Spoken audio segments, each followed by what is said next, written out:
Bueno, buenas tardes. Hoy vamos a continuar con el curso y hoy les toca el tema compartido a Randall y a Kylie sobre los heterocistos de las cianobacterias. Tienen la palabra, ustedes deciden cómo presentan el tema. Ok, bueno, como dijo el doctor, nuestro artículo particularmente se llama la creación de heterocistos en cianobacterias. Y bueno, les vamos a exponer yo y mi compañera Kylie.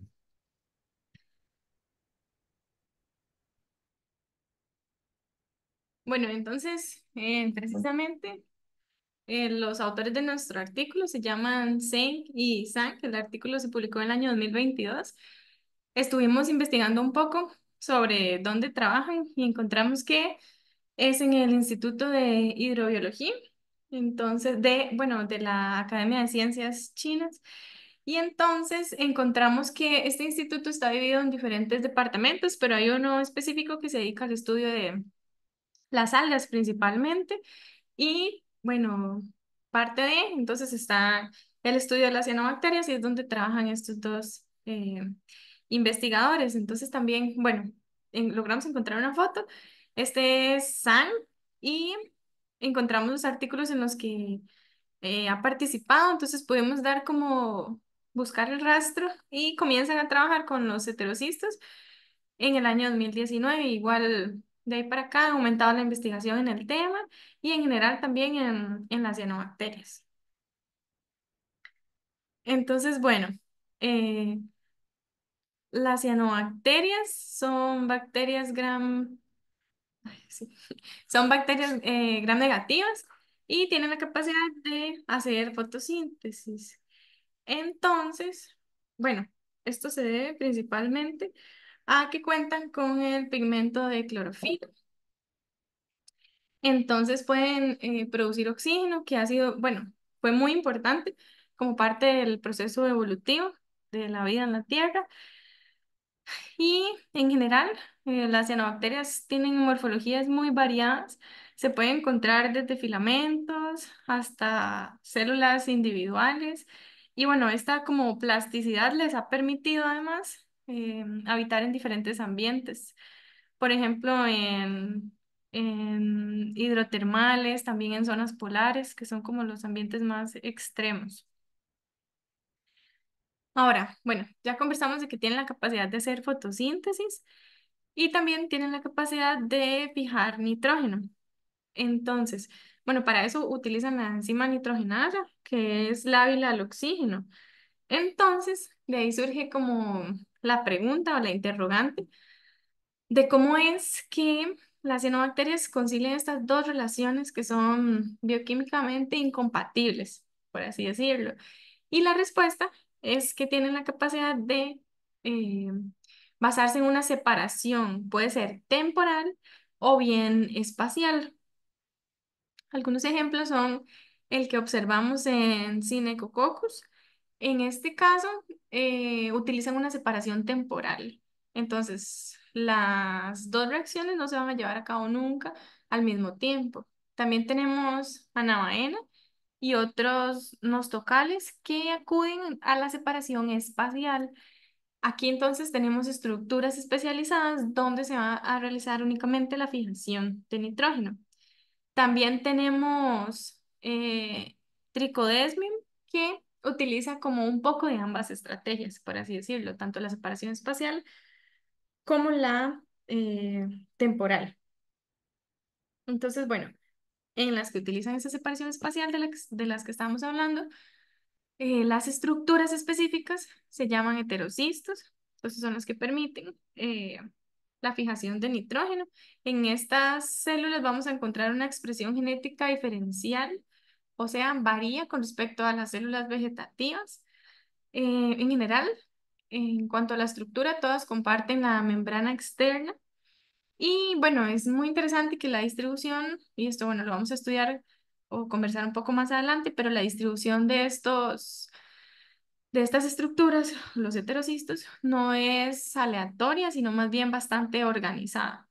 Y bueno, como conversábamos entonces, la función es estrictamente la fijación de nitrógeno. Y ahora vamos a comenzar a ver cada una de las partes que componen el proceso de la diferenciación de los heterocitos. Este proceso puede tardar hasta 24 horas y bueno, es de alto costo energético. Entonces, comienza con la fase de iniciación. Se ha establecido que es la ausencia de fuentes combinadas de nitrógeno lo que desencadena el proceso. Pero bueno, conforme se va estudiando, se ha encontrado que también es muy importante el equilibrio carbono-nitrógeno. Entonces, hay moléculas como el 2-oxoglutarato que representan este equilibrio carbono-nitrógeno. Y estrictamente es su acumulación lo que desencadena la iniciación de la formación de los heterocitos. Y esto ocurre porque es detectado por el factor de transcripción que se llama NTCA. Entonces, específicamente lo que ocurre es que NTCA forma un dímero y cada monómero interactúa con una molécula de 2-oxoglutarato.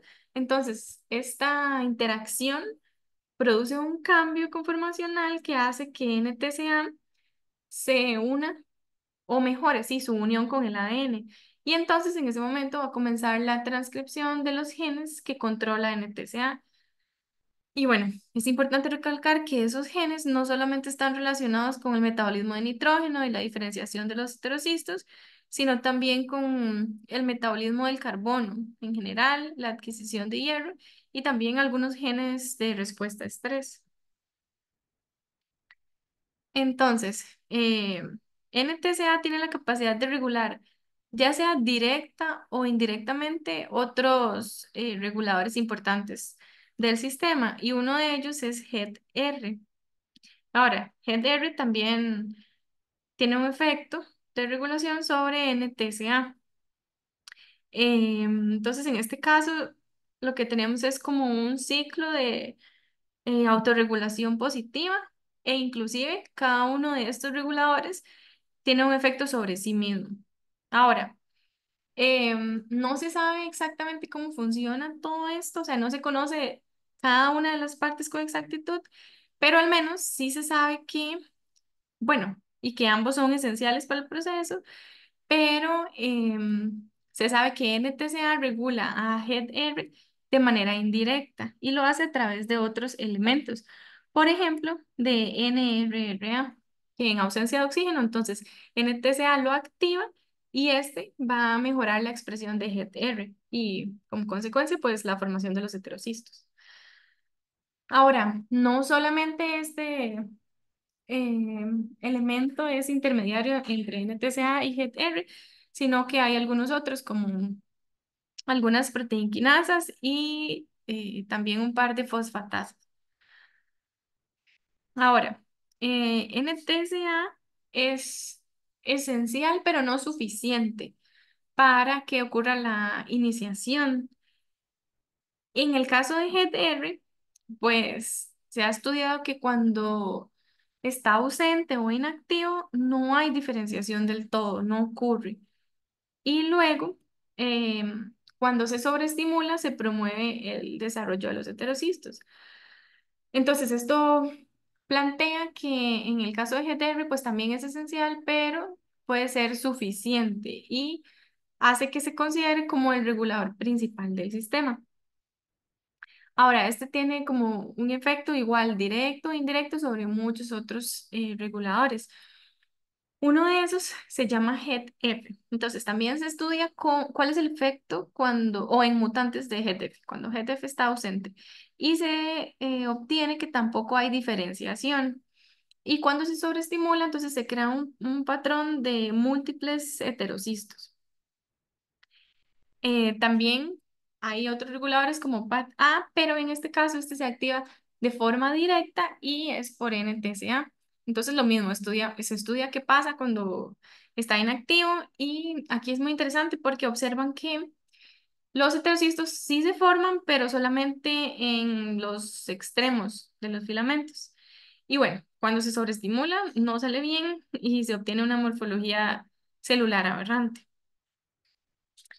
Ahora, GTF y PAT-A, que son los que acabamos de mencionar, tienen algunas similitudes y diferencias y son muy importantes en el proceso, porque bueno, primero, ya vimos que las mutaciones en ellos causan alteración morfológica, ¿verdad? Vimos que con GTF pues hay ausencia de heterocistos y con PAT-A se forman solo en los extremos. También se estudia un poco la parte de expresión y se dan cuenta que, bueno, se sugiere que GTF está aguas arriba de PAT-A porque su sobreestimulación, la de GTF, hace que se recupere el fenotipo cuando PAT-A está mutado. Ahora, los dos son importantes porque interactúan con el divisoma, pero lo hacen de una manera diferente. Primero, PAT-A está presente en las células en desarrollo y su interacción va centrada a la detección de la división celular, que es muy importante para bueno, es esencial para la formación del heterocisto. Y en el caso de GTF, en realidad se encuentran en las células vegetativas y esa interacción gira en torno a permitir la comunicación célula a célula, que bueno, esto puntualmente lo vamos a estudiar o conversar más adelante. Entonces, después de la iniciación comienza la siguiente etapa, que le vamos a llamar compromiso. Esta es una fase de no retorno y tarda aproximadamente 8, o bueno, comienza 8 horas después de la iniciación.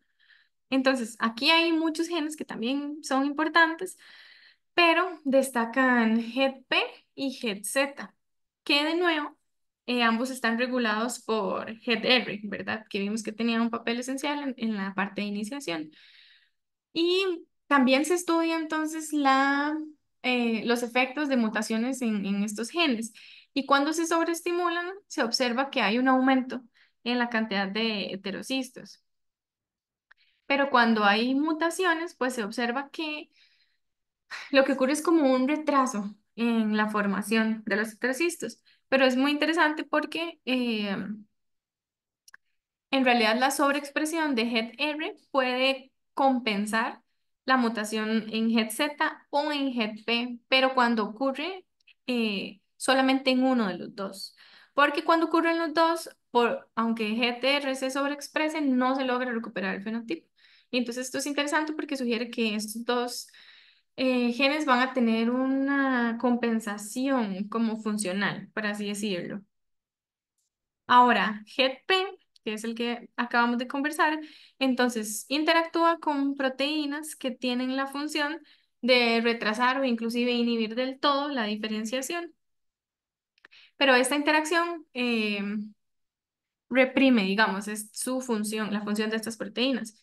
Entonces, GEP puede ser también inactivado por CAL-A y esto va a ocurrir solamente en presencia de las fuentes combinadas de nitrógeno. Entonces, ¿qué va a ocurrir? Bueno, cuando tenemos, perdón, estas fuentes, entonces GP va a estar inactivo, estas proteínas van a estar libres y se va a dar la inhibición de esta etapa. Y ahora bien, entonces la última parte sería la morfogénesis. Entonces, acá se van a expresar los genes que están relacionados con la síntesis y la deposición de las capas o de la envoltura celular que es particular de los heterocistos. Entonces, bueno, esas capas de las que estaba hablando son HGL y HEP, que se pueden observar aquí en esta figura. Entonces, primero vamos a mencionar a HEP. También acá hay muchos genes involucrados, pero uno de los más importantes es HEP-A, que nuevamente es regulado por HEP-R, que o sea, vuelve a tener un papel muy importante en la etapa de morfogénesis. Y además, también es inhibido por CAL-A. Entonces, bueno, además de estos hay otros componentes importantes relacionados a la transducción de señales. Por ejemplo, Tenemos a EPN, que es una histidinquinasa, EPS, que es una treoniserinquinasa. Tenemos GEN-R, que es un regulador de respuesta, y un sistema de dos componentes que se llama EPK, DEP-R. Y bueno, todos son importantes entonces para la síntesis y deposición de esta primer capa. Ahora, la segunda capa está constituida por alcoholes polihidroxilados y hay como dos tipos. Entonces, la que se conoce como HGL mayor y HGL menor. Ahora, hay cuatro genes principales relacionados con la síntesis, que son ALL5343 y HGD-ABC.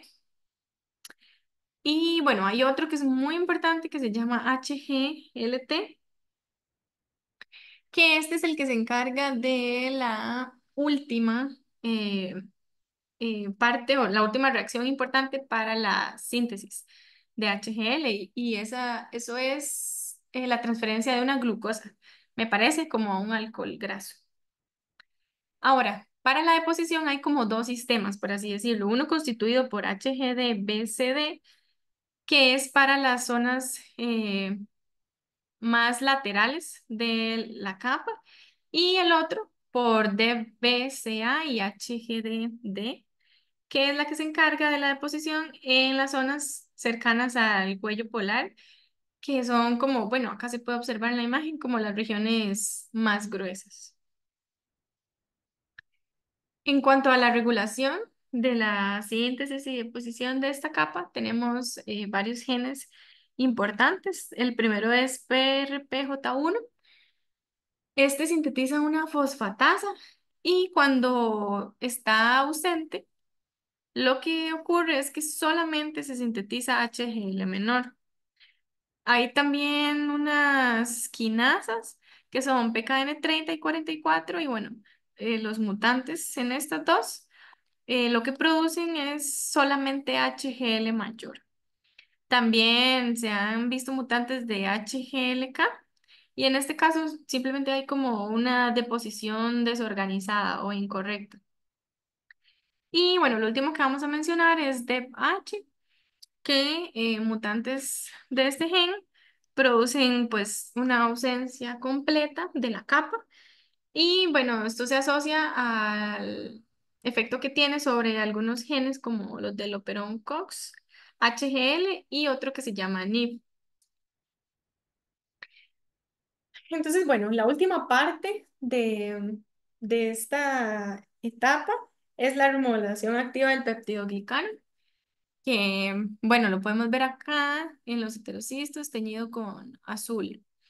Y entonces, hay diferentes genes implicados, pero dos de los más importantes para esta remodelación son MMRA-Y y MUR-C. Ahora, estos dos son inhibidos por un ARN pequeño que se llama YFR1. Y entonces se ha estudiado que cuando hay sobreexpresión de este ARN pequeño, lo que ocurre es una ruptura del filamento. Específicamente, entonces, en las partes que conectan al heterocisto con las células vegetativas. Entonces, esto se asocia precisamente al efecto inhibitorio que tiene sobre los genes que se encargan de la síntesis, de la remodelación en general del peptidoglicano. Y ahora, es interesante mencionar que la síntesis del peptidoglicano en general, para bacterias, se ha visto que están involucrados los genes FTSZ y MRB. Y en los heterocistos se vio que también hay un rol importante de FTSZ, pero en este caso hay un gen diferente que se llama PAT-T. Entonces, bueno, cuando ya los heterocistos están maduros, pues pueden cumplir su función, ¿verdad? De lo que hemos estado hablando, que es la fijación de nitrógeno. Y hay otras cosas interesantes que han pasado a este punto, que es, bueno, no tienen el fotosistema 2 y el fotosistema 1 produce ATP para contribuir con la fijación de nitrógeno. Entonces, esto es muy importante porque le permite al heterocisto como tal mantener un ambiente libre de oxígeno, que es como el principal problema, ¿verdad? Que conversamos al principio, y cumplir su función. Y ahora queríamos como mostrarles esta figura que, bueno, nosotros conversábamos que realmente es como el resumen de toda la primera parte del artículo.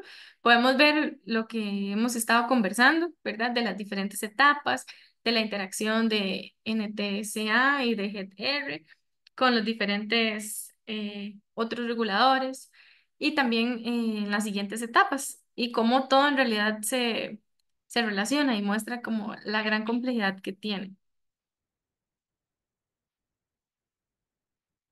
Bueno, ahora sigo yo, justamente con la comunicación célula a célula. Cabe destacar que muchos de estos procesos, que hablamos con Kyle, justamente me recordaron a un montón de cosas que he visto, digamos, a lo largo de estos años de maestría.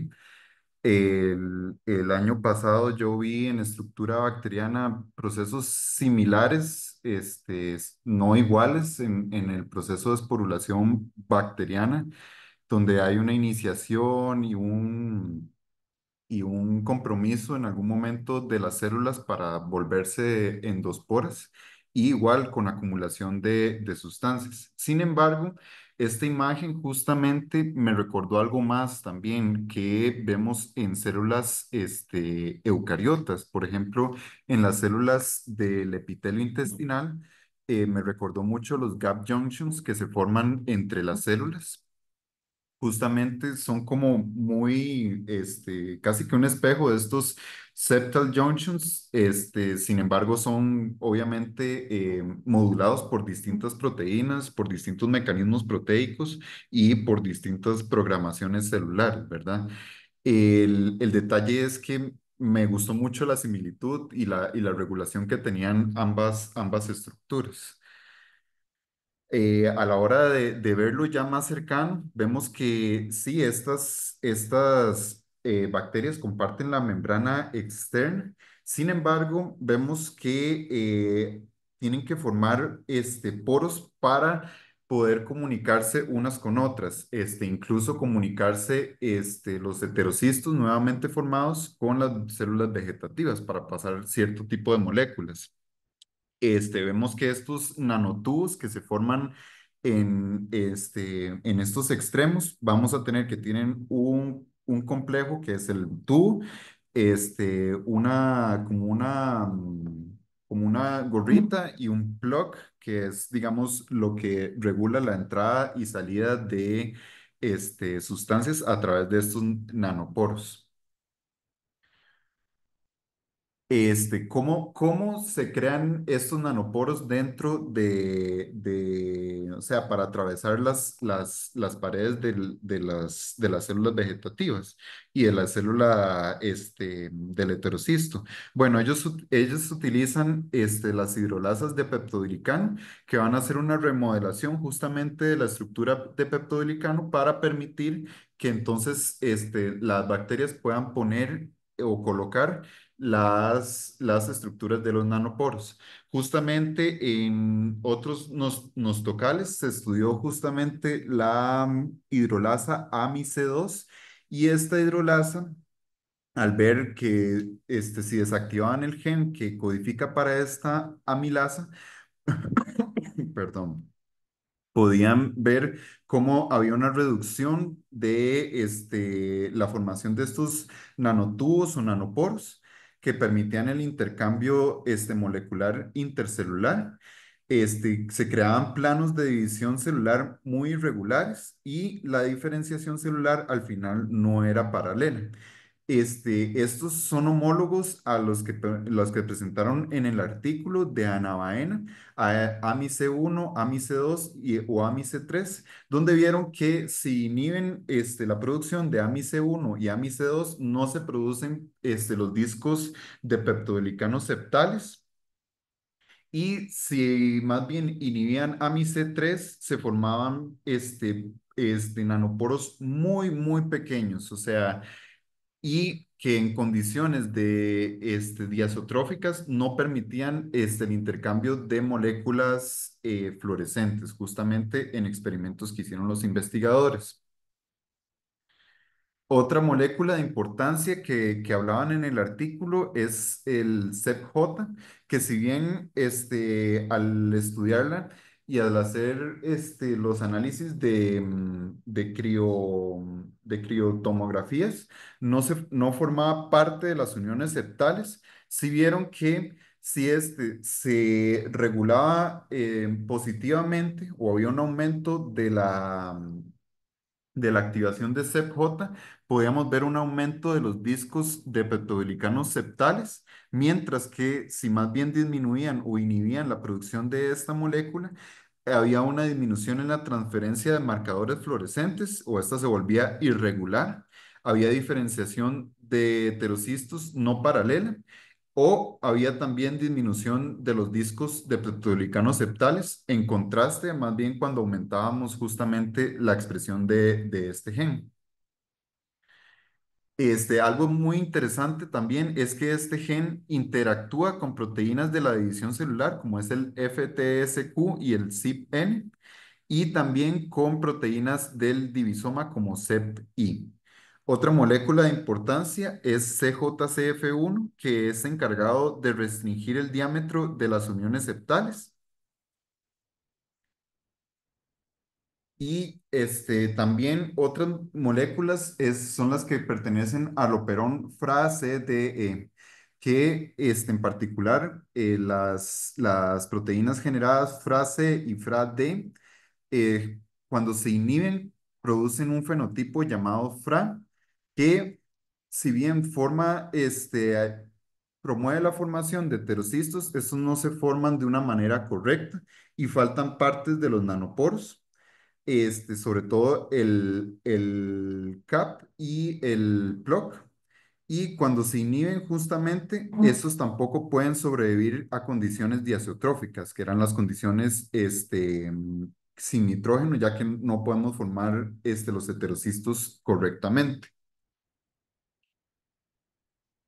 Al terminar ya esta parte de la comunicación, llegamos a que hay unos mecanismos principales de la regulación de la comunicación de Navaén. Entonces vamos a tener los complejos de unión septal, que justamente los mutantes de CEPJ y FRA-CD muestran alteraciones diferentes en la transferencia de los marcadores fluorescentes. O sea, en vez de que estos pasen como en el wild type, vamos a tener algunos que van a dificultar su transferencia de estos marcadores.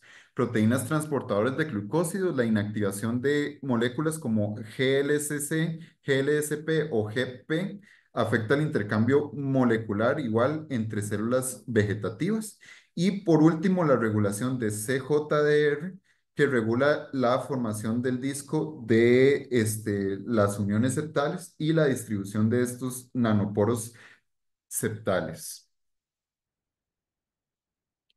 En la regulación de la comunicación celular en la navaena, vamos a tener que, en condiciones donde el nitrógeno es deficiente, donde vamos a formar estos heterocistos, la transferencia es mucho más lenta de marcadores fluorescentes y vamos a tener diferencias estructurales en los nanoporos de los heterocistos con células vegetativas que van a ser mucho más largos y grandes que en células vegetativas con células vegetativas, en la conexión entre células vegetativas como tal. Eh, ¿Cómo se midieron las señales ambientales en experimentos con marcadores fluorescentes? Vamos a tener que las células comunicantes que toda filamento de células va a tener células comunicantes como células no comunicantes y estas células no comunicantes se logran ver porque no transfieren justamente estos marcadores fluorescentes. Luego se midió la interacción con los gradientes de protones, donde se vio una pérdida de la comunicación en respuesta al estrés generado por el efecto con tratamientos con esta molécula CCCP que justamente hacía una disrupción de los nanoporos y se perdía entonces este efecto de comunicación entre las células. Entonces, ya para terminar, vamos con la formación de patrones.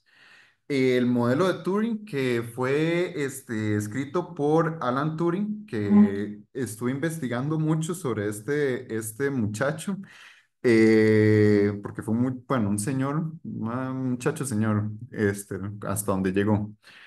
El detalle es que él era prácticamente matemático en computación y realmente me pareció muy interesante que haya, digamos, pasado en sus últimos años a la parte biológica, sobre todo a esta parte de morfogenes, debido a que, más que todo, él estudió principios de computación, incluso hizo en la Segunda Guerra Mundial descifración de códigos nazis y demás. El detalle es que sí, como que hizo un salto muy interesante a la parte biológica en sus últimos años de vida. Y él murió en 1954, entonces los estudios que se realizaron posterior los realizaron otras personas. Entonces, ¿qué es el modelo de Turing? Es un patrón que puede surgir de una población relativamente estable y uniforme por la acción de un activador y su inhibidor. Este activador es de acción local y tiene una función de autoactivador, y este activador también va a activar a su propio inhibidor, que va a funcionar a manera distancial. Y curiosamente también, justamente en lo que discutimos ahora con Kylen, tenemos un modelo de Turing, presente en estas bacterias. Este modelo de Turing se explica por NTSA, que es tanto el activador como su autoactivador, que activa justamente HEAD-R, que también es activador y autoactivador, y que por maneras que no se conocen de una manera tan al dedo, digamos, en las investigaciones previas, llega a activar a estas moléculas PAD-S y PAD-X y HEAD-N, y estas moléculas son los inhibidores distales. PAD-X y PAD-S son los que le van a permitir a estas bacterias, a estas comunidades bacterianas, establecer los patrones y hacer diferenciación temprana. Y ya cuando estamos en diferenciación tardía, HEAD-N, que es la otra molécula, es la que va a mantener estos patrones que ya fueron establecidos por las moléculas anteriores. Entonces, ¿cómo funciona más o menos? El, estas moléculas PAD-S particularmente, ellos estuvieron analizando las interacciones que tenían con la molécula de HEAD-R. Entonces, particularmente, la célula en desarrollo, la célula que va a producir el heterocisto, va a activarse el HEAD-R y este no se va a inactivar, sino que va a producir las otras moléculas que van a trabajar a manera distal.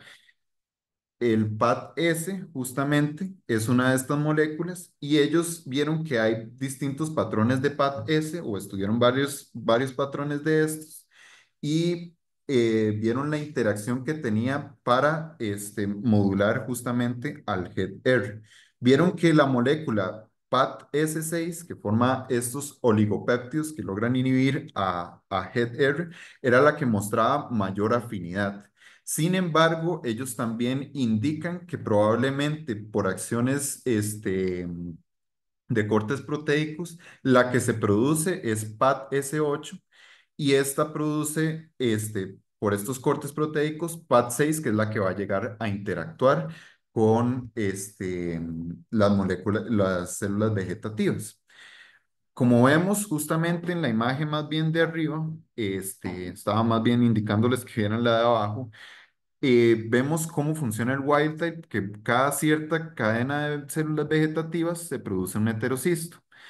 Cuando más bien quitamos o inhibimos el gen de PAD-S y sobreexpresamos el de HEAD-R, recordemos que PAD-S es el inhibidor y HEAD-R es el activador, vemos que el patrón de heterocistos es mucho más frecuente, incluso con células que están a la par, que si más bien lo mantuviéramos normal. Y en el caso contrario, donde más bien estamos sobreexpresando el inhibidor y inhibiendo el activador, vemos que el patrón se mantiene como si fueran solo células vegetativas. Ahí perdemos la formación del heterocisto.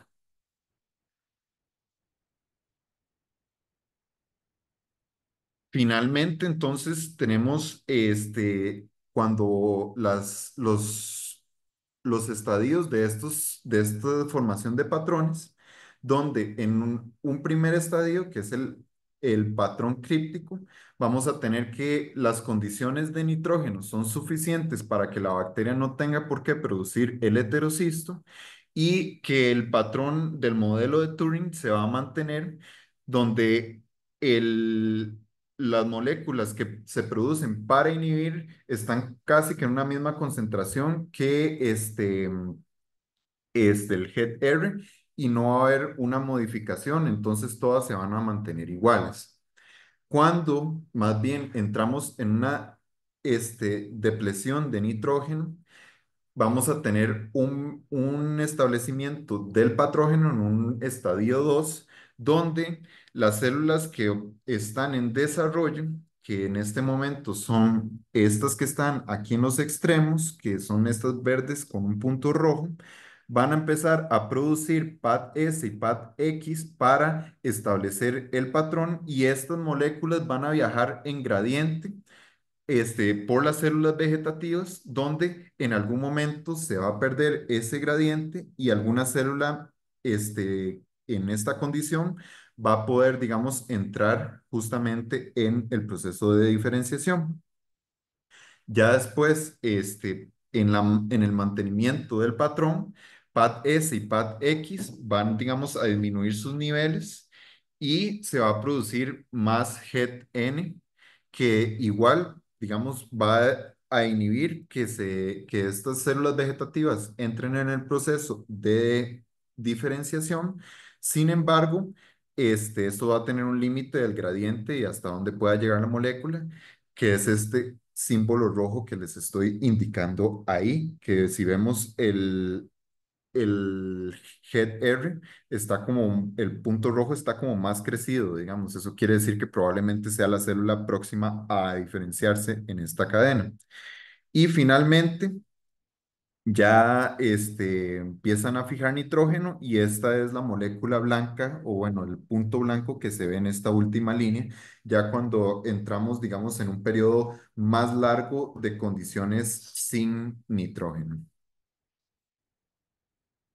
Entonces, ya para ir terminando, las perspectivas y conclusiones a las que llega el artículo, falta comprender cómo avanza el proceso más allá del compromiso inicial y si existen inhibidores que detengan este proceso con la disponibilidad de nitrógeno. O sea, que si llegamos al compromiso y vuelve a haber condiciones de nitrógeno, si esta diferenciación va a quedar, digamos, pausada o si va a seguir hasta el proceso. Eso no se sabe aún muy bien. No se conoce bien cómo se forman las distintas capas de la envoltura celular, ni si su formación es interdependiente, o sea, si va pasando una en un proceso individual o si todas están pasando al mismo tiempo. Otro aspecto relevante es la relación entre la división celular y la diferenciación, porque algunas proteínas participan en ambos procesos y las nuevas herramientas genéticas podrían ayudar a aclarar cómo las células eligen entre dividirse o diferenciarse terminalmente. Y eso era lo que traíamos. Muchas gracias a las preguntas. Muchas gracias, Kylie, muchas gracias, Randall, por la presentación. Vamos a pasar al espacio para que los compañeros hagan sus preguntas. Eh, Valeria se encuentra fuera del país. Ella me va a enviar las consultas que ella tenga por su cuenta. Pero el resto, a ver qué es lo que piensan de el tema de hoy. Solamente como para iniciar, recordemos que aunque suenan procesos sumamente extraños, raros, inusuales, estamos hablando de bacterias, de células procariotas. Sí, está como bajito. ¿Me escuchan? Sí. Sí, pero es que lo escuchamos como bajito. No, pero yo creo que la compro. Uy, ya no para ver entonces, porque... No, pero sí, no es el profe porque yo lo escucho perfecto. Ok, Ahora gracias. se escucha bien Ahora se también. escucha bien, sí. Qué susto. Bueno, es un problema de comunicación entre nosotros, entonces. Este, ¿Tienen consultas, preguntas, comentarios? Buenas. Hola, Diana. A mí se me perdió la manita, qué pena. A mí yo quería comentar que este proceso me parece muy interesante porque además, a como yo lo llevo entendiendo, los heterocitos no son reversibles. Me corrigen si estoy mal. Sí, son Estamos de acuerdo. irreversibles. Entonces, me parece muy interesante como cualquier célula de esta comunidad pueda convertirse en uno y que después de eso ya no se pueda volver, como por decirlo así, uno se sacrifica por todos. Pero si yo no dejo de pensarlo como comunidad y lo pienso a pensar en términos más, por decirlo así, conocidos en eucariotas, a mí vieras que me recuerda mucho el proceso de diferenciación de las células madre. Entonces a mí eso me parece muy interesante. Y con lo otro, era nada más una consulta que me salió así como el puro final, que si la concentración de nitrógeno es como la variable más importante que existe como para definir la formación de heterocistos, o si ustedes consideran que hay algún otro factor que sea todavía más importante que la de nitrógeno, o si yo estoy completamente perdida. Bueno, Cuando estás hablando de la disponibilidad o la concentración de nitrógeno, ¿estás hablando del nitrógeno molecular o de otras moléculas como Nitrógeno amonio? disponible, nitrógeno metabolizable, digámoslo así, porque como yo les entendí a los compañeros, en realidad cuando se Vamos a decide hacer el ver, heterocisto, perdona, perdona. Estás hablando de el nitrógeno que ya se encuentra fijado. ujú, ajá, Porque puedes hablar del nitrógeno molecular, el N2, el que se encuentra en la atmósfera, digamos, versus el nitrógeno fijado que ya se encuentra como amonio y como cualquier otra molécula más, no como N2. Entonces, tu pregunta va con respecto a el N2 o va con respecto al nitrógeno ya fijado. ujú. va respecto al nitrógeno fijado por disponibilidad de nutrientes, que es lo Sí, que yo, digamos, entendí hasta el momento que era el motivo por el cual se daba la diferenciación. Sí, porque si no, no hay diferenciación. sí, eh, lo que yo entiendo es precisamente que es como dice Diana, en realidad estas moléculas entonces serían como el punto crítico. Si hay nitrógeno fijado disponible, no va a ser necesario iniciar todo este proceso que, como yo les comenté también, igual es de alta demanda energética, ¿verdad? Para las bacterias. Entonces, si está la disponibilidad de estas formas de nitrógeno, entonces no se va a proceder con la diferenciación. Digamos, para que pase este proceso, justamente ellos tienen que poner las condiciones diazotróficas, como dice el artículo varias veces. Si no pasa esto, no habría razón, digamos, de las bacterias para diferenciarse, justamente. Es lo que me parece.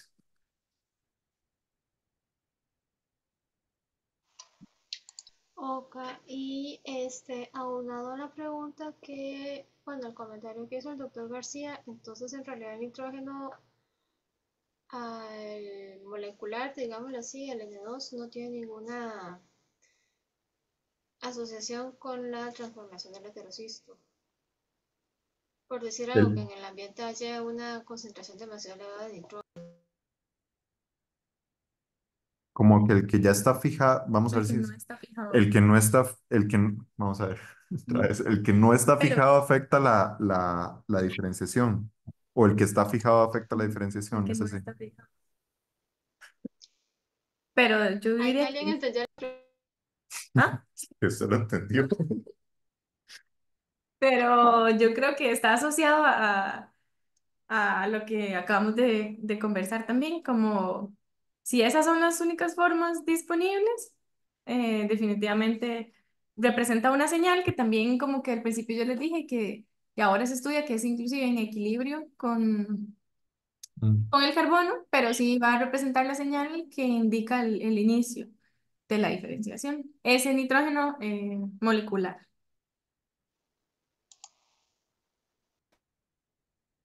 Tiene la mano levantada María Ángela, por favor.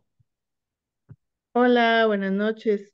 Buenas noches. Bueno, mi pregunta era, al final de cuentas, ¿ustedes como qué utilidad le ven en el área de biotecnología a los heterociestos? Porque sé que son súper importantes para la cianobacteria, pero ¿qué provecho se le podría sacar? Que no sea como tal vez uno de los más comunes que es en el área agrícola, ¿verdad? Me imagino yo. No sé si han leído Mm. un poquito acerca de eso o si ya analizando bien el artículo se les ocurrió como alguna utilidad.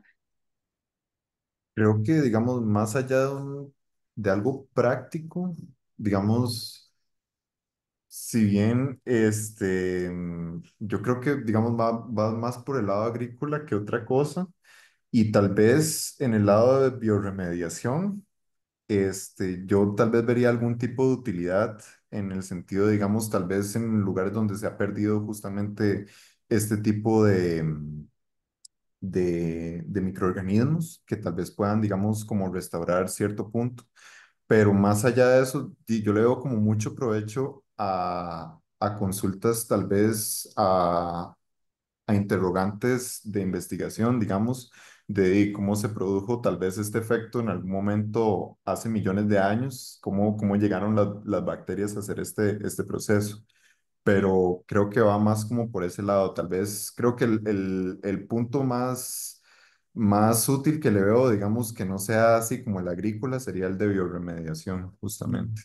Sí, yo tampoco entiendo mucho, pero me parece que son importantes también como para el uso de la producción de bioplásticos y de biocombustibles, que en general las cianobacterias se utilizan para eso.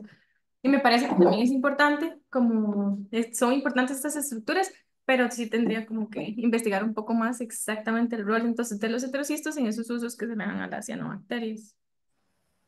Yo quería meter un poquito la cucharada. Yo estuve Dale. leyendo sobre eso y también en la parte de bioremediación las utilizan para la purificación de agua. Cuando hay, no recuerdo bien la palabra, cuando hay un crecimiento desmedido de algas por bajos niveles de nitrógeno. Creo que era algo de eutrof- eu- eutroficas- eu- sí, eutroficación, bueno, algo así, pero también son usadas para aguas y para la purificación de metales. Y no sabrían, qué tan útiles serían como en el área de transformación genética. Lo que pasa es que una vez estaba leyendo una nota bastante loca como que a las cianobacterias se les podía introducir ciertos genes y que ellas en vez de fotosintetizar empezaban a producir pues lo que a uno le interesaba, ¿verdad? Yo no sé si eso han leído un poquito, si saben si realmente es cierto o tal vez el profe, solo como una curiosidad. Mm. Yo Tal sí vez. leí de la modificación genética para utilizar los mecanismos que tienen para otro tipo de funciones. O sea, de que se hace es cierto, ya de ahí más profundo, si no, no sé. Sí. Digamos, también, bueno, en ingeniería genética. Pueden utilizarse tal vez como fábricas celulares. O sea, pienso que si uno le cambia, o sea, hace cierto tipo de plásmido, modificando genéticamente ciertas cosas, y pone, digamos, en estas condiciones justamente libres de nitrógeno que las bacterias puedan utilizar y que tengan que requerir estos mecanismos de fijación de nitrógeno, uno podría poner genes de interés, aguas arriba de esta interacción con el nitrógeno para que la bacteria produzca justamente alguna molécula de interés, ya sea, digamos, algún medicamento, algún compuesto químico relevante. Pienso que podría, digamos, ir por ese lado digamos, apoyando justamente lo que dijo la compañera Paula. Sí, yo sé como lo mismo que ustedes acaban de mencionar, básicamente. Y leímos también como que pueden ser útiles en esta parte de ingeniería genética, pero porque se puede utilizar la maquinaria dentro de los heterocistos para productos específicos, hablando de ambientes anóxicos. Entonces, como una buena como fuente para ese tipo de ensayos, digamos. Está muy interesante. Muchísimas gracias por la aclaración. Gracias, María. ¿Tiene más dudas, más consultas, preguntas, ¿Había comentarios? alguien más con la mano levantada? No, María Ángela y María Yo, Paula, tienen ambas con la ah, mano levantada. pero es que creo que me confundí ahora que hablamos de la biorremediación. No me acuerdo exactamente qué era, pero sí tengo, recuerdo que me había surgido la idea, aunque traté de buscarla cuando la leí, que hasta qué punto no se vuelve tóxico el nitrógeno. O sea, em, ¿cómo? O sea, sí se tiene que haber algún regulador, ¿verdad? Que lo pare y ya le diga, aquí hay que parar porque se vuelve tóxico. Entonces, lo pregunto ya a modo de como en el ambiente, si me hago entender, ¿no se convertirían también en cierto punto tóxicas para el ambiente en el que se encuentran? Yo asumo, Paula, que ellos tienen algún mecanismo de compensación. O sea, si ellos están utilizando, por ejemplo, oxígeno o nitrógeno o cualquier molécula, tienen que tener un mecanismo justamente para regular su consumo y que esto no se vuelva tóxico a fin de cuentas. Va a llegar un punto donde igual, como todo, todo lo que se acumule y vaya más de la cuenta va a ser tóxico, pero supongo que estas bacterias tienen algún tipo de mecanismo de regulación justamente para esto. Por ejemplo, justamente el ejemplo de estas cianobacterias hace millones de años que produjeron oxígeno en algún momento y produjeron la primera extinción masiva de, de organismos en la Tierra, porque habían bacterias que justamente no respondían al oxígeno y les era tóxico, pero justamente estas cianobacterias tienen que tener algún mecanismo para aguantar el mismo oxígeno que producen, entonces asumo que tienen que tener un mecanismo para aguantar el nitrógeno que están produciendo. Sí, eso está súper, pero mi pregunta va un poco más al ambiente. Lo que tú dices lo podemos tomar con el tema del oxígeno. ¿Saben quién es el antagonista que regula? O sea, ellas viven re bien, ¿verdad? Pongamos de ejemplo el oxígeno. Las cianobacterias que producían oxígeno vivieron re bien y se expandieron y extinguieron un montón de otros organismos, ¿verdad? Pero ¿saben quién es el antagonista aquí que mantiene, o sea, en los ambientes en los que se encuentran es la concentración de anabaenas, digamos, para contrarrestarlo? O ya directamente va con depredación respecto a quien se las coma? yo no sé, Pau, la verdad. Yo creo que yo tampoco, esa pregunta está como muy interesante, pero no podría respondértela en este momento, sinceramente. Vamos Sí, a es ver. saber si hay antagonista respecto a los iones que están en el ambiente o si es la depredación quien las controla. mm, vamos a ver. Para para tratar de contestar esa pregunta puntual que está haciendo María Paula. Anabaen es una cianobacteria que se encuentra obviamente en el ambiente, vamos, es una bacteria ambiental, que es lo que quiero decir. Este, y como vimos en esta clase, en el proceso de diferenciación para la formación de los heterocistos, pero todo lo que está por detrás de la fijación nitrógeno, los procesos fotosintéticos y la fijación de CO2. También es una bacteria, es una de las pocas bacterias, si mal no recuerdo, que pues produce también, o de las pocas cianobacterias, que también producen neurotoxinas. Yo no sé si la pregunta de Mara de Pablo puede ir por ahí. Obviamente, cuando hay una alta concentración de anabenas, pues en consecuencia el ambiente puede ser tóxico para otros seres vivos que están cerca de él. Dejando el tema de las neurotoxinas que pueden ser producidas por estas bacterias, también está el tema de la fijación de nitrógeno. El nitrógeno molecular, el N2, está aún, si mal no recuerdo, 77, 78% en el aire. Es una de las moléculas más abundantes, digamos, en esa forma, pero también tiene que ser incorporada a los seres vivos.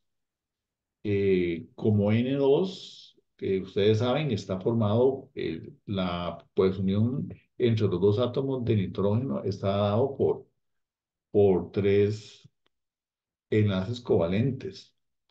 Romper eso, hacer esa ruptura, es sumamente costoso desde el punto de vista eh, energético. Hay un proceso, el proceso de, creo que era, o puede ser ABER, que se usa para sintetizar a amoníaco a partir del nitrógeno molecular. Las bacterias se inventaron la capacidad de fijar el nitrógeno por la nitrogenasa. Ese tema, aunque está implícito en el seminario de hoy, pero no lo discutimos. Es una enzima súper potente porque tiene esa particularidad de poder hacer esa ruptura, digamos, entre los átomos de nitrógeno en el nitrógeno molecular, y se generan diferentes tipos de moléculas que son formas del nitrógeno metabolizable. Y pensemos particularmente pues en el amonio, en el amoníaco. Recordemos, y es un punto sumamente importante para tratar de contestar esta la pregunta de María Paula. ¿Para qué usamos el nitrógeno en los seres vivos? ¿Para qué las bacterias usan el nitrógeno? Lo usan fundamentalmente para los aminoácidos que nosotros vamos a encontrar en todas las proteínas de todos los seres vivos, y lo vamos a encontrar en los ácidos nucleicos principalmente. Y todos los átomos de nitrógeno que nosotros vemos en los aminoácidos y en los ácidos nucleicos vienen del nitrógeno molecular que fue fijado por las nitrogenasas de las bacterias. ¿Ok? Entonces, si una bacteria acumula amonio, amoníaco, eso es una molécula que vamos a ver que es rápidamente metabolizable para otros seres vivos que se están multiplicando, y es la fuente de nitrógeno más importante para los seres vivos que se están multiplicando. Entonces, yo no sé en estos momentos cómo contestarle a María Paula en el sentido de que si la acumulación de amoníaco se produce porque hay ciertos ecosistemas en donde esa fuente de nitrógeno no se está utilizando y se acumula, y por qué entonces va a ser eso tóxico. Bajo esa explicación, yo siento más bien mi respuesta que hago, Ajá. basado en lo que usted me dice, es que es un mecanismo autosustentable. O sea, llega un punto en el que Eh, no sé si Vamos a estoy. ver, me parece a mí, para tratar de contestarte, es que vamos a ver, la fijación de nitrógeno continúa en la biosfera porque los seres vivos se siguen multiplicando y requieren fuentes de nitrógeno para su multiplicación. particularmente para la síntesis de las proteínas y de los ácidos nucleicos. Entonces, posiblemente ahí se establece un flujo de átomos de nitrógeno, ¿ok? Que va desde nitrógeno molecular atmosférico, su fijación a amoníaco, amonio y todas las rutas metabólicas que tienen que ver con el nitrógeno, que son un montón, que son un montón. Nitratos, nitritos, los óxidos, etcétera, etcétera, etcétera. Entonces, verdaderamente hay mucho metabolismo del nitrógeno que ya se ha fijado. Y ve que en este caso, justamente cuando las bacterias, cuando las cianobacterias, en este caso particular, Anamaena, se encuentra en esos ambientes donde hay una alta disponibilidad del nitrógeno ya fijado, justamente pues entonces es el principal bloqueador, bloqueador de la formación de los heterocistos. Y es algo que está funcionando constantemente. ¿Por qué? Porque las bacterias y los seres vivos se siguen multiplicando y requieren siempre fuentes de nitrógeno para la síntesis de las proteínas y de los ácidos nucleicos. Entonces, yo no sé en qué espacio, en qué momento eh, el nitrógeno fijado en sus diferentes formas moleculares se puede convertir tóxico o puede haber una acumulación que se considere tóxica. Estaba interesante y me gustó por dónde se fue, pero sí fue por la parte de, no sabía que se le decía como tal neurotoxicidad. Vamos a ver, eso es distinto, eso es distinto. Es decir, hay cianobacterias que te producen neurotoxinas, que eso es totalmente distinto a esto que estamos discutiendo. Ok, ok. Pues entonces yo lo veía tipo en plan la parte de biorremediación que nos dicen, hay aguas que son pobres en nitrógeno, de verdad. Mm, Entonces, digamos, usamos este tipo de cianobacterias pues para recuperar el agua. mm. Pero si, digamos, no hay un equilibrio para que se, o sea, para que se aproveche este nitrógeno, en algún punto el agua no se convertirá más bien en lo contrario, o sea, era falta de nitrógeno, ahora se vuelve en un exceso de nitrógeno. O ya automáticamente el aumento de nitrógeno permite la proliferación de otros organismos.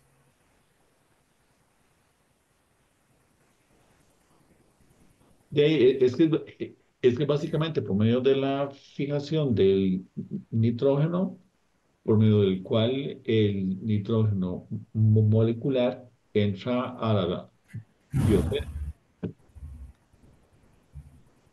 ¿Entra a la qué, profe? Perdón, se le... a la biosfera. Ok, ok. No sé si alguien quiere contribuir más a esa discusión, Diana Sí, muchas gracias. Yo quería meter la y cuchara porque Sara también, por favor. Perdón. sí, yo quería hacer un comentario porque me parece que la pregunta de la compañera va más enfocada es más como ecológica que otra cosa. Mm, Y Sí, exacto. a lo que yo recuerdo leído hace bastante, o sea, no me pregunte por detalles específicos porque nada más recuerdo la parte más general. Es más o menos, bueno, primero que no todas las relaciones son de predación, o sea, no necesariamente mm. alguien se va a comer a las cianobacterias, sino que la población siempre se va a regular dependiendo de la cantidad de nutrientes que pueda poseer, de la cantidad de desechos y de la cantidad de espacio físico también que pueda tener para crecer.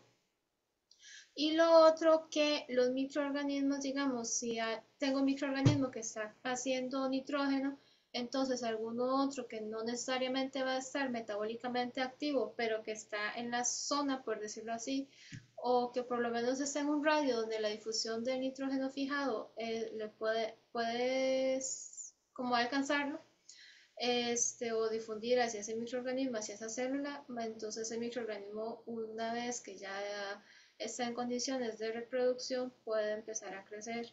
Y eso es como lo que yo tengo entendido. O sea, que en realidad, a menos que se tenga la cianobacteria en un plano completamente estéril y aislado del planeta, digámoslo así, Mm, no necesariamente va a haber ausencia de cualquier otro microorganismo que sea consumidor del nitrógeno producido por las cianobacterias.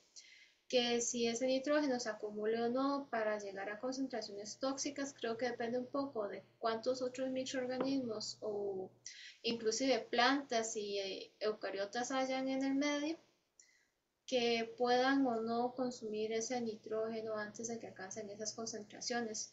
No recuerdo en este momento si estos heterocistos tenían algún tipo de retroalimentación negativa según concentraciones de nitrógeno, pero definitivamente si ellos consumen muchos nutrientes o se reproducen demasiado por curva de crecimiento bacteriana en un medio estéril, ellos deberían en algún momento llegar a fase de muerte. Y eso es el comentario que yo tenía referente al comentario de María Paola. muchas gracias, Jan. Sara, bienvenida. Hola, buenas noches. Bueno, yo Buenas tal vez noches. con el comentario que hacía, no recuerdo quién. Bueno, yo trabajo con cianobacterias, específicamente con Nostoc, que se conoce muy bien por la fijación de nitrógeno. Y conforme a la pregunta, tal vez es importante recalcar en dónde encontramos las cianobacterias. Encontramos cianobacterias acuáticas y también terrestres. Entonces, tal vez como para entender un poquito más, Mm, cómo funcionan y cómo fijan nitrógeno, imaginemos que una en el suelo para empezar, entonces ellas toman el nitrógeno atmosférico, lo transforman en amoníaco y sabemos que el amoníaco, imaginemos que están en el suelo, ¿verdad? Entonces la necesidad de nitrógeno en el suelo es alta. Entonces se puede aprovechar a nivel del suelo. Y luego recordemos que están las plantas y una forma en que a las plantas les gusta, aparte de nitrato, pues es pues en la forma de amoníaco. Entonces, con respecto a la pregunta de cuándo es como un exceso, pues por lo que he leído hasta el momento, siempre se necesita más que en ambientes, por ejemplo, de agricultura. em, pues hay una necesidad de nitrógeno, o sea, todos se pelean por el nitrógeno, digamos así, ya sea plantas o el suelo, porque la cantidad de nitrógeno que hay en el suelo no es que la planta la vaya a absorber siempre, porque también tenemos como bacterias. Otra forma en la que las cianobacterias contribuyen, hablando ecológicamente, es que hacen simbiosis. Entonces, digamos que a nivel del suelo es muy difícil que haya como un exceso de nitrógeno porque siempre las cianobacterias lo fijan y lo van dando a lo que lo necesitan, digamos. Ahora, hablando en la parte acuática es en donde yo sí puedo ver pues lo que han comentado ustedes porque las cianobacterias pueden crecer en un ambiente favorable que sería con exceso de nitrógeno, porque es así como se cultivan, ¿verdad? Para que crezcan más rápido y generar mayor biomasa, pues le colocamos nitrógeno. Entonces, se reproducen literalmente exponencialmente. A los 15 días ellos ya están en la fase más alta exponencial. Entonces, si hablamos de como, no hablar exactamente de toxinas, sino hablar de que se van a reproducir tanto en algún lugar y eso pasa en lagos y lagunas porque no hay movimiento. Entonces, como tienen nutrientes favorables, la reproducción es increíble. Entonces, ahí, digamos, sería las cianobacterias, pues ellas entre más tengan mejor, y lo que van a hacer es empezar a causar daños ecológicos en animales porque va a haber exceso de nitrógeno en el agua, digamos. Ahora bien, como mencionaba la última compañera, de que cuando pues ya hay deficiencia de nutrientes, pues sí van a llegar a la fase de, de muerte celular, mm, entonces pues ya sería, pero es muy difícil. O sea, ellas sobreviven a temperaturas muy altas y muy bajas y tienen una capa de polisacárido, porque, bueno, estoy hablando específicamente, digamos, de anabaena y nosto, que están en el mismo género, sí, de las nostococales. Entonces, ellas tienen esta peculiaridad de que pueden parecer que ya murieron, digamos, porque se secan, pero se rehidratan. Entonces, eso es algo por la cual, digamos, son muy buenas en agricultura, como biofertilizantes, bioestimulantes, pero también algo que se comentó, que tal vez quería como recalcar, es que dentro del heterocisto, como mencionaron en la presentación, no hay presencia de oxígeno. Entonces, no solo está la nitrogenasa funcionando, sino también la hidrogenasa. ¿Y para qué nos sirve la hidrogenasa? Para la producción de hidrógeno. Entonces, ahora es muy importante también la producción de hidrógeno y es algo como en lo que se está trabajando, además de pues utilizar una alternativa ecológica de, digamos, utilizar estos microorganismos como fijadores de nitrógeno, como bioestimulantes y biofertilizantes, pero también como productores de hidrógeno, y pues es muy fácil, como ya dijimos, que crecen exponencialmente en corto tiempo, pues es más fácil manipularlos que otros organismos. Bueno, eso creo que sería. Perfecto, Sara. Súper bien, Muchas gracias. gracias. Sí, me queda más Muchísimas claro lo que gracias. tenía en la cabeza. Vamos a ver, te quiero hacer un par de comentarios con respecto a la presentación. Yo le mencionaba antes, hace un ratito, que tratáramos de recordar de que las cianobacterias son bacterias.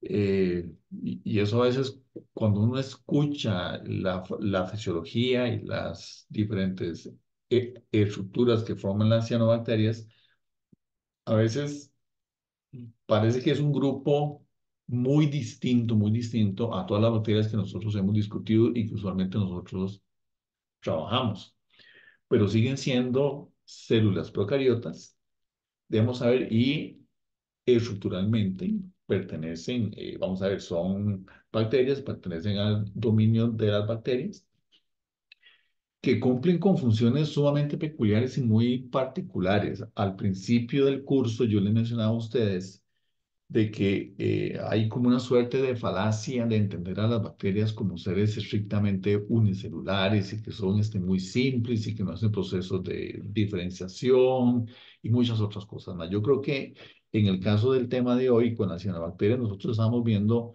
muchos procesos que si nosotros los integramos a todas las discusiones que hemos tenido a lo largo del curso, uno se plantea interrogantes muy fuertes sobre el concepto que nosotros manejamos de lo que es una bacteria. Y en particular con las cianobacterias, tomándola como ejemplo en el caso de hoy, ven ustedes que son bacterias que difícilmente uno las puede entender que funcionen unicelularmente. En los otros casos, particularmente cuando estamos hablando de biofilms y cómo las bacterias respiran y cómo las bacterias hacen quorum sensing y cómo las bacterias hacen muchas otras cosas más. En el caso de las cianobacterias, hasta incluso nosotros vemos que en una misma, no sé, pensemos una colonia o un grupo de células, en el caso de anaena particularmente, ven ustedes cómo nosotros podemos tener un concepto de multicelularidad. Yo creo que es el punto número uno. En segundo lugar, vemos un fenómeno de diferenciación celular, que al igual que sucede en organismos superiores, una célula diferenciada, eventualmente, creo que lo mencionó Diana, es como una suerte de célula terminal. Hasta ahí llega. Y el tercer aspecto que me parece sumamente interesante es esa suerte de intercomunicación celular, que en este caso en particular, digamos, la comunicación se da sin que las señales o los componentes de la comunicación pasen por una fase extracelular, sino que las bacterias, estas cianobacterias en particular, pueden construir una suerte de poros, nanoporos, unas estructuras a través de las cuales pueden pasar diferentes tipos de moléculas que participan justamente en el fenómeno de la diferenciación y se comparten nutrientes, se comparten distintas cosas. Si ustedes se dan cuenta, me pueden mostrar tal vez la figura número uno, porfa. Kai, o Sí, porfa.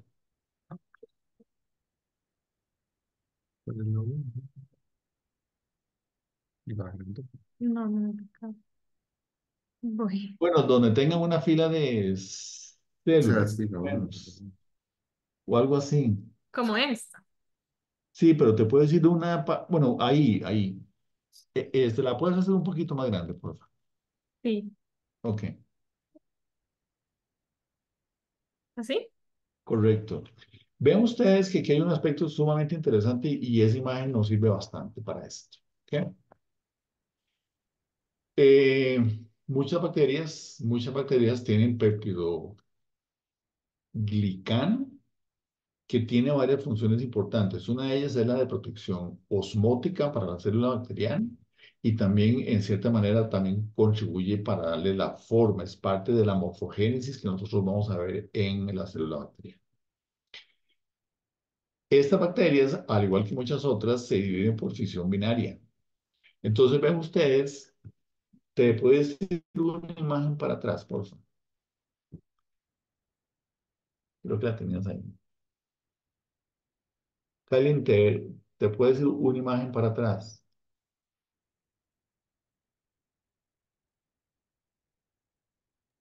Esta.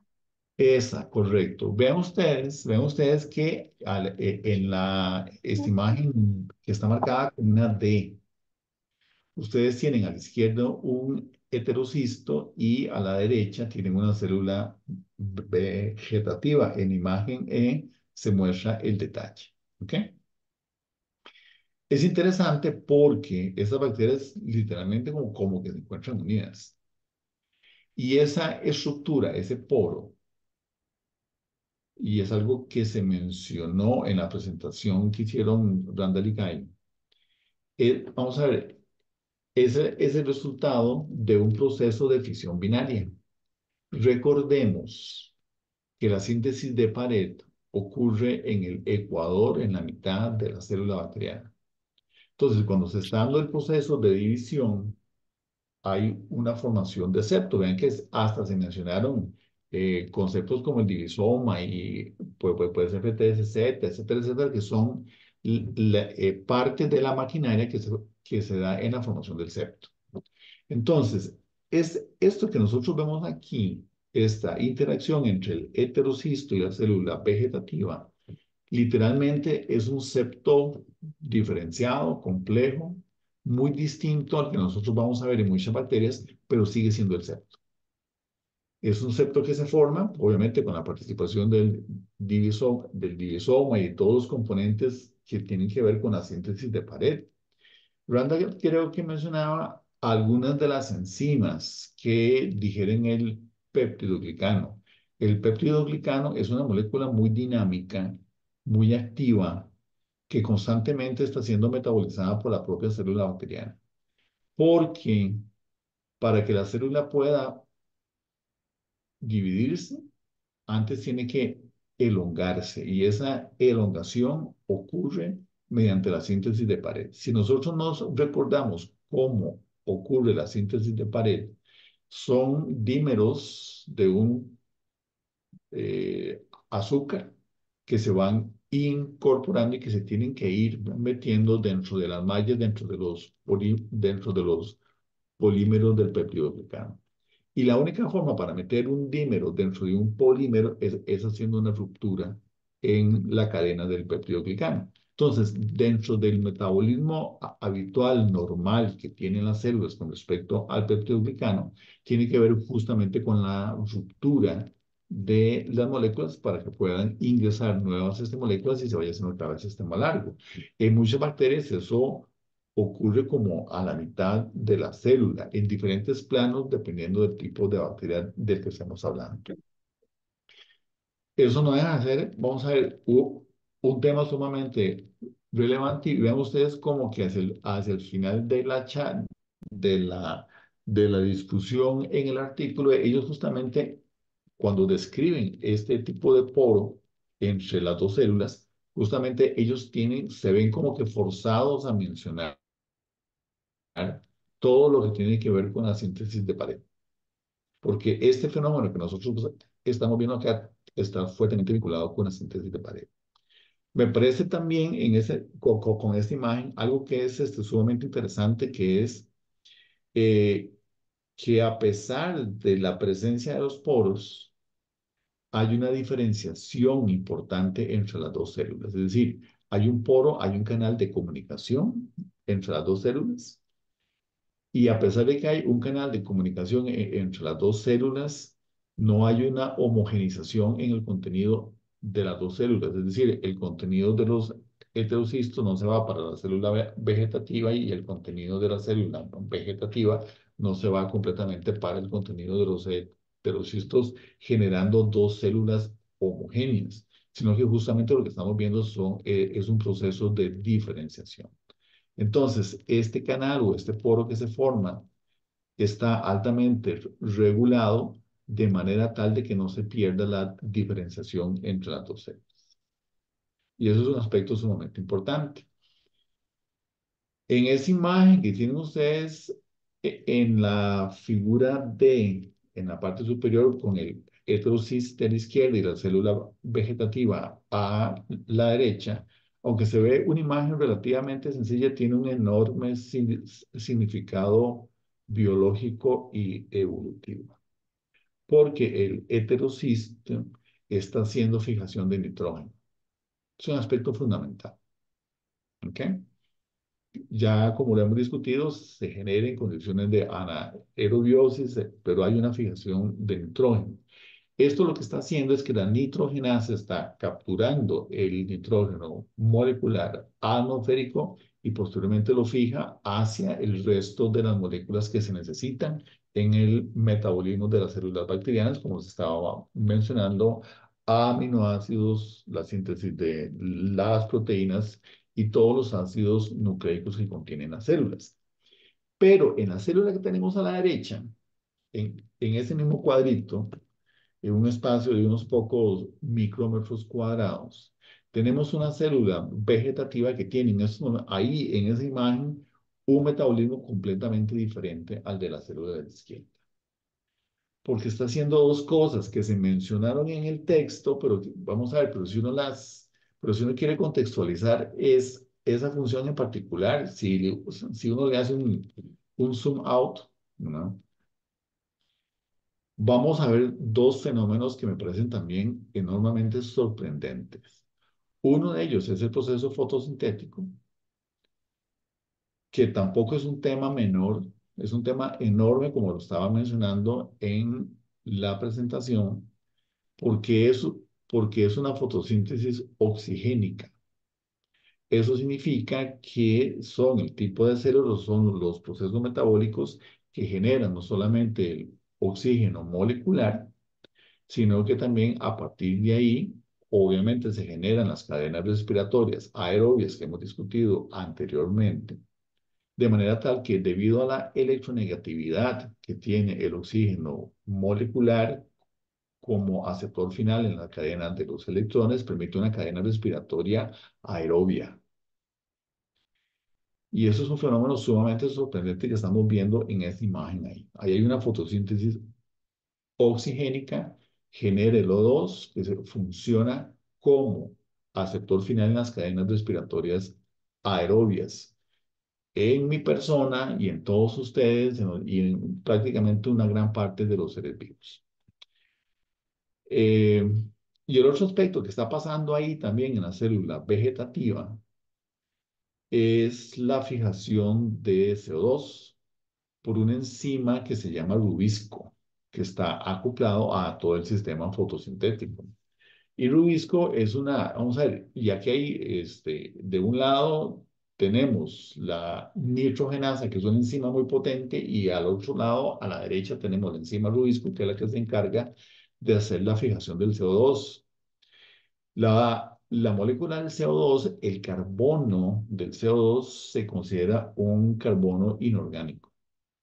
Y con la fijación del CO2, con el rubisco, con la enzima rubisco que vemos en la célula, que está ahí en la célula vegetativa a la derecha, es que inicia la química orgánica de los seres vivos. Porque hay una fijación del CO2, de manera tal entonces de que el CO2 es vamos a ver, el carbono que se fija es el componente fundamental para la formación de la vida. la forma en que nosotros entendemos a los seres vivos es imposible sin el carbón. Y tiene una particularidad sumamente interesante que es, creo que lo mencioné en algún, pues, este otro momento en este curso, y es lo que nosotros aprendemos en los cursos básicos de química, y no es una menor cosa, es el hecho de que el carbono puede formar 4 enlaces covalentes. Y ese es el centro fundamental de la polimerización que nosotros vamos a ver en las moléculas orgánicas de los seres vivos. Entonces, en esa pequeña imagen que ustedes ven ahí, vemos la fijación del nitrógeno, vemos la fijación del CO2 y la fotosíntesis oxigénica. Y con eso explicamos casi que toda la composición y la dinámica que se observa en la biosfera. ¿Por qué hay seres vivos que soportan el O2, que vamos a ver que no solamente lo usan como aceptor final en sus cadenas respiratorias, sino que hay otro aspecto aquí que es sumamente importante, y creo que lo mencionó Diana o Sara, creo, y es el hecho de que la oxigenación del sistema Tierra, por un lado, sirve para la formación de la capa de ozono, ¿ok?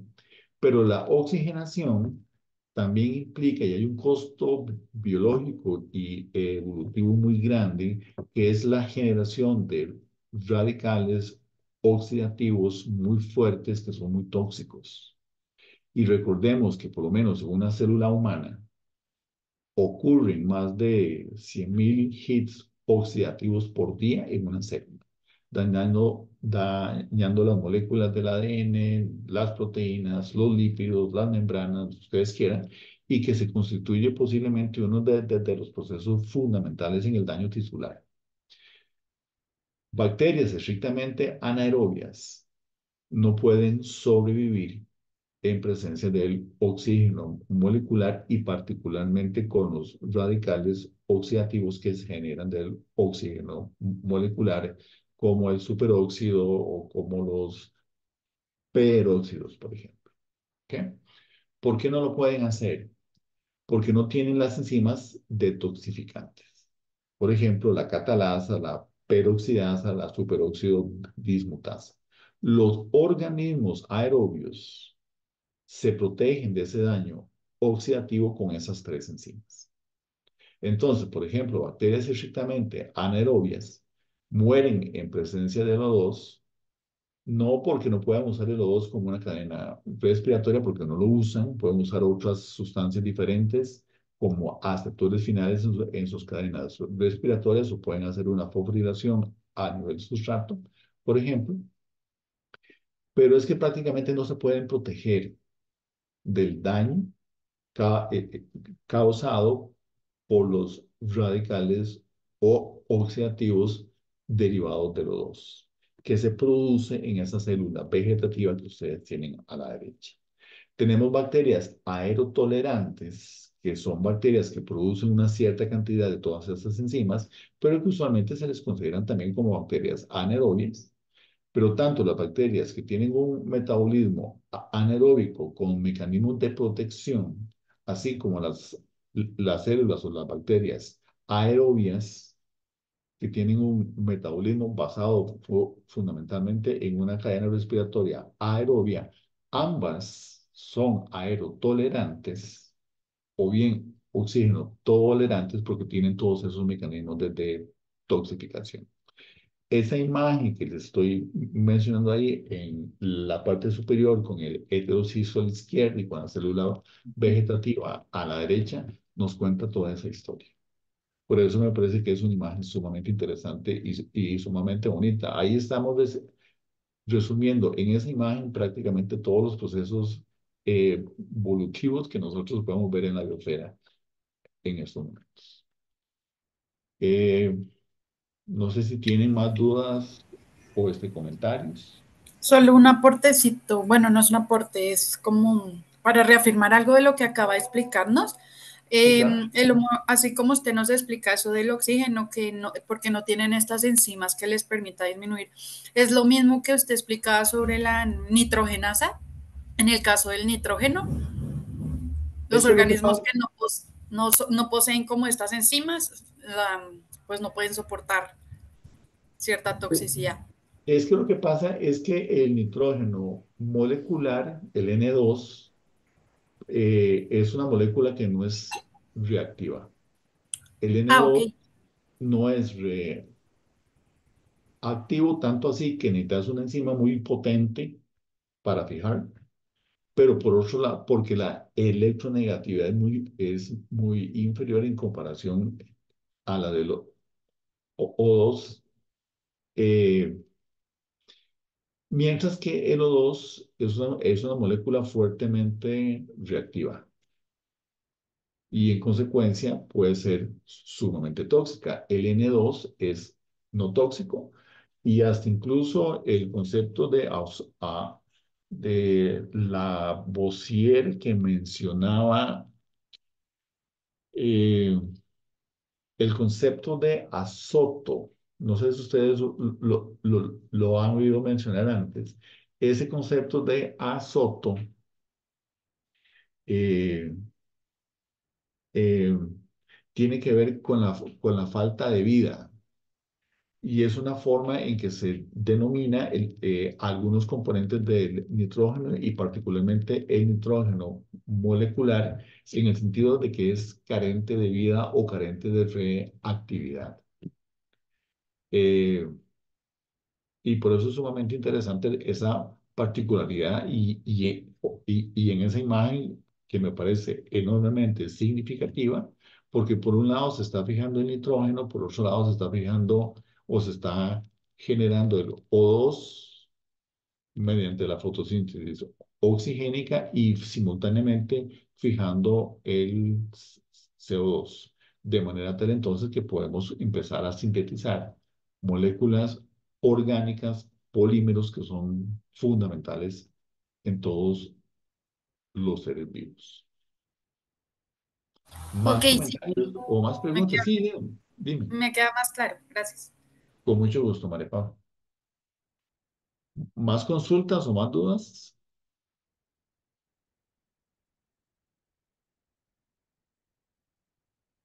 Eh, Creo que Sara ya se separó del grupo.